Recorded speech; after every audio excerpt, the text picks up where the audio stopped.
Unfortunately, both Sarah and Bianca had to leave, unfortunately, but we'll press on. Now, I've just got a few questions about some advice you might give our audience, because the whole point of having the Spotlight cast is for established filmmakers to give advice to people who are still starting out.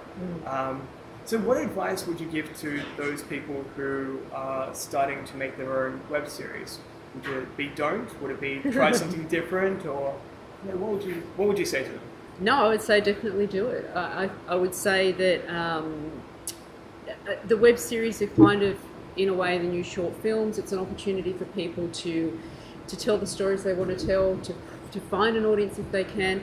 One thing they need to be mindful of, though, is that there is a lot of content on the web, and so you need a way to cut through. You need to know how to find who that audience is and how to find that audience, because if you don't, it's just going to be out there in a sea of content and no one's going to find it. So you need to really put a lot of things in place before you start shooting, before you release that first episode, and really have a plan of how you're going to release and how you're going to reach that audience. Yeah.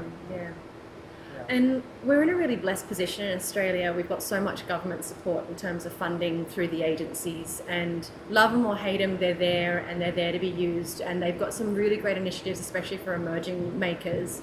So I'd really, really strongly say, if you're interested in applying for any of the programs, like I was one of the Screen New South Wales emerging producers last year, and it was such value for me, as well as one of the Screen Producers Association ones to watch.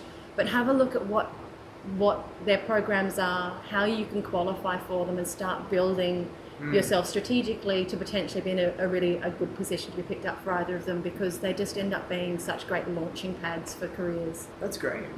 Great. And of course, it's all about building up a team of people you can trust to work on different projects. What's the best way to do that, do you think?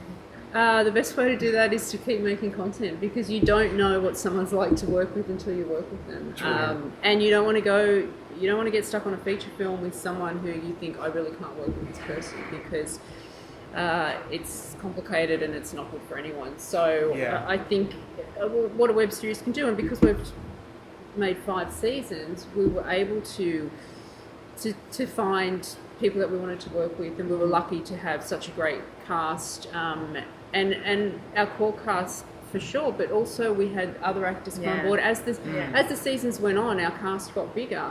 In seasons 4 and 5, we have some incredible actors that have come on board, and it just really, that's been one of the highlights for me, is to, in terms of finding a team, finding great actors that you can work with, because it's such a complex, difficult, interesting relationship that, again, you don't want to get stuck on a huge project and not have worked out that relationship. And there will never be enough time or money on a project. There are always going to be problems. There is always going to be extra pressure. And at least if you like the people you're working with and respect them, you've got that as a foundation you can always go back to. Yeah, and I think people use that excuse a lot. They would say, we don't have money, we don't have time. Someone else can do it. Nobody ever does, and you've said that in your blog as well. I agree. It's like anyone can record a podcast, anyone can record a web series these days. So kind of just do it, I think. And we kind of touched on it before. What advice would you give people who are going to write for lesbian characters or play lesbian characters as an actress? What advice would you give to them to make sure they don't become caricatures? To make it not about being a lesbian. It's not, I mean, I don't sit around with my friends and talk about what it's like being a lesbian. It's not, frankly, that interesting. So it's not about that. It's about it, and it's about writing interesting characters. If you're a writer, you should be able to write interesting, complex characters, and that might be one aspect of those characters, but it's not the sole focus. And once you do that, that's when you get caricatures. Yeah, definitely. And know the community, like we were talking about. Have a personal engagement with the people with the stories you're telling, and the diversity of the stories within that story and within the community. Like, I was really lucky. I grew up in the community, and so it's been a world that I've lived and breathed my whole life.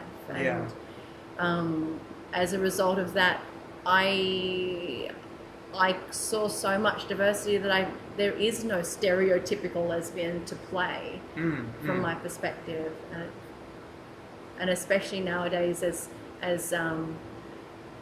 the shackles of whatever identifiers are being thrown off from what were around in the 80s. Which is so exciting. Yeah. It's so exciting to see completely different movies and web series now. Yeah. So, yeah.